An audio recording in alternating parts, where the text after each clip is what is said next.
Good morning everyone. तो आज मैं लेकर आ गया हूँ आपको एक और क्लास आपके अपने YouTube channel Mahakal coaching classes पे, जहाँ बैक टू बैक हिस्ट्री की क्लासेस चल रही हैं। तो आई होप आपको ये जितना मौर्य वंश बताया था वो समझ में आ गया होगा। आज हम लेके आए गौतम बुद्ध के बारे में, बौद्ध धर्म का हमारा टॉपिक है बौद्ध धर्म, क्योंकि देखिए हिस्ट्री में सबसे महत्वपूर्ण भूमिका निभाते हैं जैन धर्म और बौद्ध धर्म। तो आज हम लेकर आए हैं बौद्ध धर्म। बौद्ध धर्म में हम डिस्कस करने वाले हैं गौतम बुद्ध का जन्म कब हुआ था, इनकी माता का नाम क्या था, पिता का नाम क्या था, इनकी शादी कब हुई, इन्होंने कहते हैं गृह त्याग कब किया, और इनको कितने वर्षों में इनके तपस्या के बाद इनको ज्ञान की प्राप्ति हुई, फिर ज्ञान प्राप्ति के बाद इन्होंने क्या उपदेश दिए और किस किस ने इस बौद्ध धर्म को अपनाया। तो अपन इन चीज़ों के बारे में आज डिस्कस करने वाले हैं। तो आ जाइए जल्दी से और वीडियो को लाइक कर दो, कमेंट कर दो और चैनल को सब्सक्राइब कर दो जो भी नए स्टूडेंट्स जुड़ रहे हैं। तो आइए आज अपन बहुत ही अच्छे तरीके से बौद्ध धर्म को पूरा ही एक ही क्लास में 10 मिनट में मैं पूरा बौद्ध धर्म पढ़ा दूंगा। आपको ऐसा कहीं भी नहीं मिलेगा बेटा बौद्ध धर्म 10 मिनट में पूरा पढ़ाने को। हर एक चीज़ क्लियर हो जाएगी, मात्र 10 मिनट दो मुझे, 10 मिनट में आपका पूरा टॉपिक कंप्लीट, याद रखना। चलिए अपन स्टार्ट करते हैं। तो बेटा मैंने टाइम कम होने की वजह से लिख के रखा है कि तुम्हें कम टाइम में ही तुम्हारा कंप्लीट हो जाए, है ना। चलिए देखते हैं अपन बेटा। तो देखो सबसे पहले अपन आ जाते हैं बौद्ध धर्म के परिचय के बारे में। तो सीधी सी बात होती है कि बौद्ध धर्म के परिचय में हमें कुछ नहीं करना कि बौद्ध धर्म का संस्थापक कौन था, तो हमें पता होना चाहिए गौतम बुद्ध था। ठीक है, कौन था? गौतम बुद्ध। अच्छा, गौतम बुद्ध के बचपन का नाम क्या था ये और हम यहाँ पे लिख देते हैं, इनकी बचपन का नाम। ठीक है, क्या था? बचपन क्या लिखा हो रहा है भाई? बचपन में इन्हें क्या कहते थे गौतम बुद्ध को? बेटा बचपन में गौतम बुद्ध को किस नाम से जानते थे वो भी मैं तुम्हें बता देता हूं, सिद्धार्थ। क्या बोलते थे? सिद्धार्थ। ठीक है, गौतम बुद्ध को बचपन में क्या बोला जाता था? सिद्धार्थ बोला जाता था। ठीक है बेटा, क्या बोला जाता था? सिद्धार्थ बोला जाता था। ठीक है, सिद्धार्थ। गौतम बुद्ध तो गौतम बुद्ध कब बने? सिद्धार्थ गौतम बुद्ध कब बने? जब उन्हें ज्ञान की प्राप्ति हो गई। क्या हो गई? ज्ञान की प्राप्ति हो गई। तो चलिए फटाफट अपन क्लास को सॉल्व करते हैं। तो देखिए बौद्ध धर्म के संस्थापक हमारे कौन थे? गौतम बुद्ध हो गए। और मेन फैक्ट जो आपके कॉम्पिटिटिव एग्जाम्स के लिए बहुत महत्वपूर्ण है, गौतम बुद्ध बौद्ध धर्म के संस्थापक गौतम बुद्ध थे, सभी को पता रहता है। लेकिन एशिया का द्वीपपुंज किसे कहा जाता है? तो वो किसे कहा जाता है? एशिया का द्वीपपुंज, वही एशिया का ज्योति द्वीप या द्वीपपुंज किसे कहा जाता है? तो हमारे गौतम बुद्ध को कहा जाता है। किसे कहा जाता है बेटा? गौतम बुद्ध को कहा जाता है। ठीक है, इस बात को बहुत अच्छे से नोट डाउन करना कि उन्हें एशिया का ज्योतिपुंज किसे कहा जाता है। तो देखिए एशिया का जो ज्योतिपुंज है वो किसे बोला जाता है? गौतम बुद्ध को बोला जाता है। किसे बोला जाता है? गौतम बुद्ध को। उसके बाद में हमारे पास मुद्दा आता है गौतम बुद्ध का जन्म कब हो जाता है? तो हमारा 563 ईसा पूर्व गौतम बुद्ध का जन्म हो जाता है। कब होता है गौतम बुद्ध का जन्म? 563 में। अब बात आती है गौतम बुद्ध का जन्म हुआ कहाँ था? तो गौतम बुद्ध का जन्म हुआ था कपिलवस्तु में। कहाँ हुआ था? कपिलवस्तु में। बेटा कहाँ पे हुआ था? ये कपिलवस्तु में गौतम बुद्ध का जन्म हुआ था। कहाँ पे हुआ था? गौतम बुद्ध का जन्म कपिलवस्तु में हुआ था। अच्छा सर, उनके पिता का नाम क्या था? तो बेटा मैं बता दूं, उनके पिता का नाम शुद्धोधन था। ये शाक्य गणराज्य के क्या थे? मुखिया थे। ये क्या थे? शाक्य गणराज्य के मुखिया थे। गौतम बुद्ध के पिता का नाम क्या था? शुद्धोधन था। याद करा के ही जाऊंगा, गौतम बुद्ध के पिता का नाम क्या था? शुद्धोधन था। और ये क्या थे? शाक्य गणराज्य के थे? मुखिया थे। अच्छा सर, इनकी माता का नाम क्या था? तो बेटा इनकी माता का नाम महामाया देवी था। क्या था? महामाया देवी था। इनकी माता का नाम क्या था? महामाया देवी था। और विशेष बात ये थी कि गौतम बुद्ध की जो माता थी महामाया देवी, इनको जन्म देने के 7 दिन बाद, यानी गौतम बुद्ध के जन्म के 7 दिन बाद उनकी माता का देहांत हो गया था। क्या हो गया था? देहांत हो गया था। यानी गौतम बुद्ध का जन्म कब होता है? 563 में होता है। ठीक है, और 563 में जन्म हो जाता है। पिता का नाम शुद्धोधन था, वो शाक्यगढ़ के मुखिया थे। और उनकी माता का नाम क्या था? हमें पता होना चाहिए। माता का नाम महामाया देवी था। लेकिन विशेष बात यह थी कि इनकी माता की मृत्यु उनके जन्म के 7 दिन बाद ही हो गई थी। कब हो गई थी बेटा? 7 दिन बाद हो गई थी। और गौतम बुद्ध का जो लालन पालन पोषण था, लालन पालन उनकी माँ कौन किया था? उनकी जो सौतेली माँ थी कौन? गौतमी प्रजापति। कौन थी? गौतमी प्रजापति। गौतमी ले लो या गौतमी प्रजापति ने इनका लालन पालन पोषण किया था, जो कि इसकी कौन थी? मौसी थी। कौन थी? गौतम बुद्ध की मौसी थी। उसके बाद में आते अपन गौतम बुद्ध का विवाह। तो देखो गौतम बुद्ध का विवाह 16 वर्ष की आयु में हो जाता है। कब होता है गौतम बुद्ध का विवाह? 16 वर्ष की आयु में, ठीक है। तो हमें पता चलता है कि गौतम बुद्ध का विवाह कब होता है बेटा? 16 वर्ष की आयु में अवस्था में हो गया था। उसकी पत्नी का नाम क्या था? यशोधरा थे। यशोधरा से हुआ था, क्या हुआ था? यशोधरा से हुआ था। इसकी पुत्र का नाम क्या था? इसकी पुत्र का नाम था भैया राहुल। क्या था? इनकी पुत्र का नाम क्या था? राहुल था, ठीक है। क्या था? राहुल था। गौतम बुद्ध का विवाह कब हो जाता है? 16 वर्ष की अवस्था में हो जाता है। लेकिन इनके पुत्र का नाम क्या था बेटा? हम देख लेते हैं। इसके पुत्र का नाम था, इनका जो पुत्र हुआ, थोड़ा जुकाम काफी हद तक ज्यादा हो रहा है ना, ठीक है। तो उनकी गौतम बुद्ध का विवाह 16 वर्ष की आयु अवस्था में हुआ। उनकी पत्नी का नाम क्या हो गया? यशोधरा हो गया। उनके पुत्र का नाम देखेंगे तो क्या हमारा? राहुल हो गया। क्या हो गया? राहुल हो गया। अच्छा, अब उन्होंने क्या किया? गृह त्याग। तो देखो, पहली बात, गृह त्याग करने का विचार आया कैसे? तो ये थॉट आए कहां से उसके दिमाग में? गौतम बुद्ध जो था, सिद्धार्थ, उसके दिमाग में ये थॉट कहां से था कि मैं गृह त्याग करके सब साधु सन्यासी बन लेता हूं? तो ये थॉट आता है कहां से? जब वो भ्रमण के लिए निकलता है। क्या करता है? जब वो भ्रमण के लिए निकलता है बेटा। क्या करता है? भ्रमण के लिए। जब वो भ्रमण के लिए, जब भ्रमण के कपिलवस्तु की सैर करने पर निकला, जब वो कपिलवस्तु में भ्रमण के लिए निकला, क्या निकला? भ्रमण के लिए निकला। तो उन्होंने वहां पे क्या देखा? उन्होंने सबसे पहले उन्होंने वहां पे देखा, जब वो घूम रहे थे तो उन्होंने देखा बूढ़ा व्यक्ति, बीमार व्यक्ति, दुखी व्यक्ति, इस प्रकार से लंगड़ा व्यक्ति, जो भी था उन्होंने सब, मरा हुआ व्यक्ति सब ले जा रहा है कोई। तो इस प्रकार की चीजों को, घटनाओं को देखकर उनका क्या हुआ? हृदय परिवर्तित हुआ। क्या हुआ? हृदय का परिवर्तन हुआ। क्या हुआ बेटा? हृदय का परिवर्तन हुआ।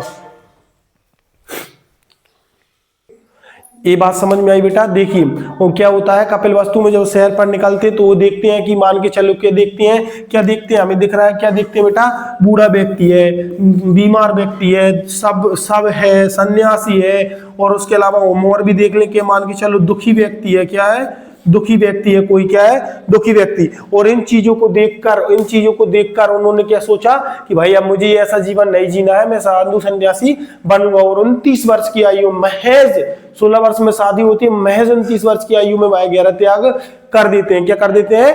गृह त्याग कर देते हैं। और उसके बाद में वह अपने बौद्ध में उस बौद्ध धर्मों से क्या कहा जाता है? महानिष्क्रमण कहा जाता है। क्या बोला जाता है? महानिष्क्रमण बोला जाता है। फिर बात आती है ज्ञान की प्राप्ति। तो ज्ञान किसी को यूं ही नहीं मिल जाता बेटा। क्या होता है? ज्ञान किसी को यूं ही नहीं मिल जाता। इसके लिए बहुत कठोर तपस्या और बहुत मेहनत करनी पड़ती है।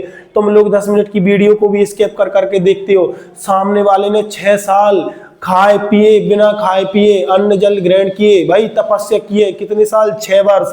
जब उसको ज्ञान की प्राप्ति होती है, तुम लोगों को 10 मिनट, अरे भैया 6 घंटे क्या, 6 मिनट पढ़ने में दिक्कत है तुम लोगों को। तो यहाँ पे देखिए, बिना अन्न जल ग्रहण किए 6 वर्ष की कठोर तपस्या के बाद में भाई साहब ज्ञान प्राप्त होता है। क्या प्राप्त होता है? 6 वर्ष की कठोर तपस्या के बाद ज्ञान की प्राप्ति होती है। क्या होती है? ज्ञान की प्राप्ति होती है भाई साहब। और तुम लोगों को 6 मिनट पढ़ने में भी बड़ा दुख हो रहा है। क्या हो रहा है? 6 मिनट पढ़ने में भी बड़ा दुख होता है भाई। तुम लोग बहुत महान हो। चलिए आगे देखते हैं। तो देखिए, तपस्या हो गई, ज्ञान प्राप्ति हो गई। अब देखिए अपन क्या करते हैं, मान के चलो जब 6 वर्ष इनको लगे 29 वर्ष की आयु में, तो कितने वर्ष, यानी कि मान के चलो यहाँ पे कितने वर्ष की आयु में इन्हें ज्ञान प्राप्त हुआ? तो भाई यहाँ लिख लेते हैं कि 35 वर्ष। 35 वर्ष की आयु में क्या हो गया बेटा? 35 वर्ष की आयु में ज्ञान की प्राप्ति हो गई। क्या हो गया? 35 वर्ष की जो आयु थी उसमें ज्ञान की प्राप्ति हो गई। आयु में कब ज्ञान की? मैं बैसाख पूर्णिमा। क्या? बैसाख पूर्णिमा। क्या बोलते हैं उसे? बैसाख पूर्णिमा। ठीक है। क्या हो गया बेटा? बैसाख पूर्णिमा को इनको ज्ञान की प्राप्ति हो गई, जिसे हम क्या बोलते हैं? पूर्णिमा की रात, यानी कि रात को कहां पे प्राप्त हुई थी? तो पीपल के वृक्ष के नीचे। कहां पे? पीपल, ये लिख लो, पीपल के वृक्ष के नीचे। ठीक है। कहां पे हुई थी बेटा? पीपल के वृक्ष के नीचे प्राप्त हुई थी। कहां पे हुई थी? पीपल का जो वृक्ष था उसके नीचे इन ज्ञान की प्राप्ति हुई थी। कहां पे हुई थी? पीपल के वृक्ष के नीचे हुई थी। ठीक है बेटा, इतना समझ में आ पाया? चलिए आगे देखते हैं हम फटाफट में। दूसरा नोट डाउन करता हूं अपन। तो देखो क्या होता है, अपन ने 35 वर्ष की आयु में ज्ञान की प्राप्ति हो गई। अब उसके बाद में हम आगे देख देते हैं। ठीक है। ठीक है। तो बेटा, बुद्ध ने अपना प्रथम उपदेश कहाँ दिया था? चलिए, क्या? बौद्ध ने अपना प्रथम उपदेश कहाँ दिया था? बौद्ध ने अपना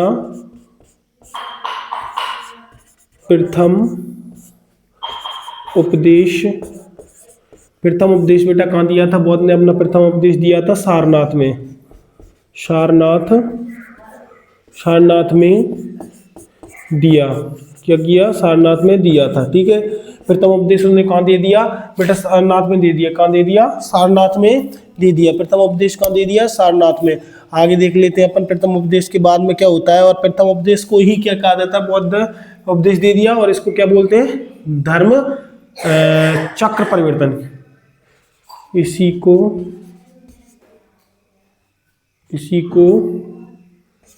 धर्म चक्र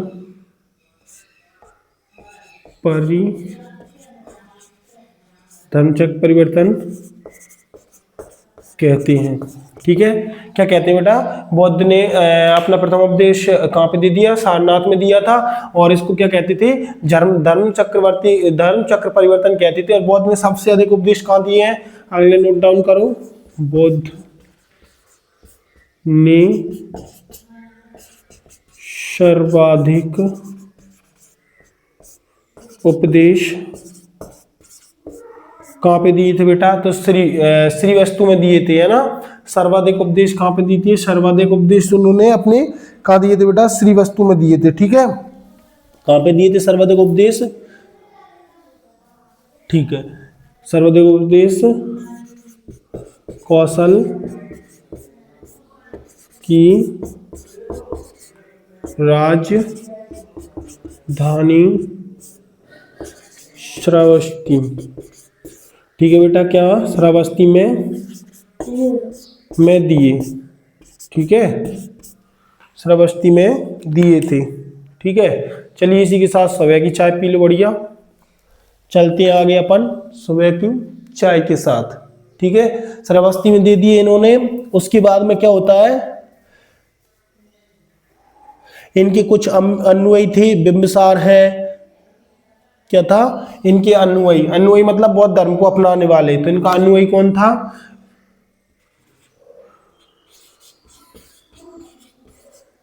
बौद्ध धर्म अपनाने वाले सर्वप्रथम कौन थे?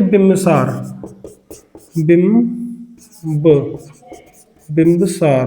ठीक है, कौन था? बिंबिसार। और ये मैं सब क्यों पढ़ा रहा हूं? क्योंकि इस बौद्ध धर्म का अनुयायी कौन था? अशोक था बेटा। कौन था? अशोक महान। इसके लिए मैं ये पूरा का पूरा पढ़ा रहा हूँ, क्योंकि बौद्ध धर्म का जिक्र कहाँ होता है?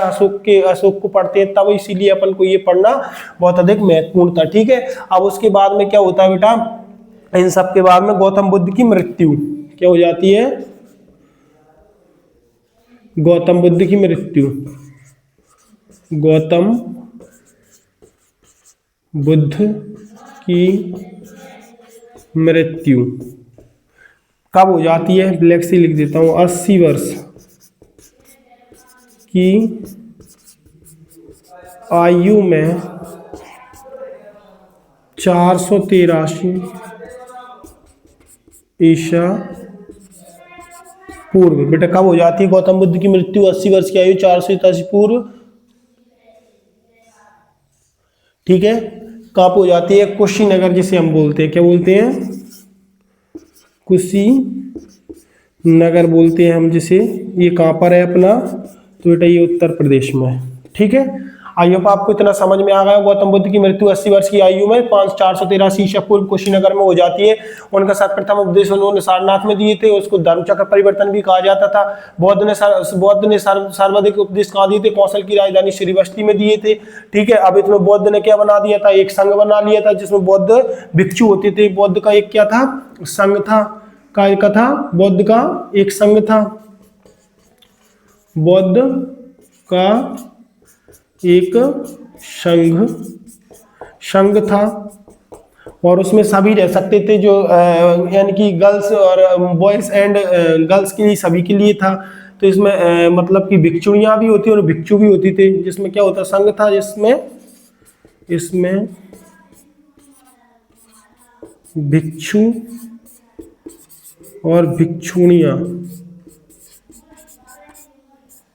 भिक्षु और भिक्षुणियां थी, कौन थी? भिक्षु और भिक्षुणियां जो भिक्षा मांगकर अपना जो कार्य जो करते थे वो भिक्षा मांगकर करते थे। यहाँ पे फिर इन्होंने बहुत सारे उपदेश दिए और बहुत सारी इनकी सभाएं भी हुई, लेकिन मृत्यु की बाद भी बहुत सारी सभाएं हुई।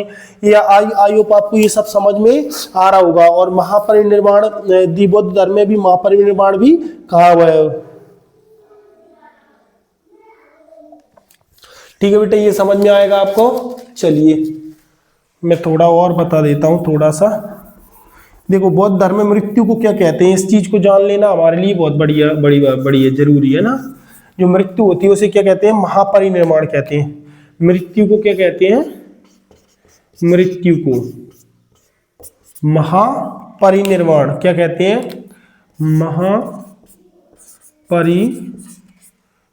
महापरिनिर्वाण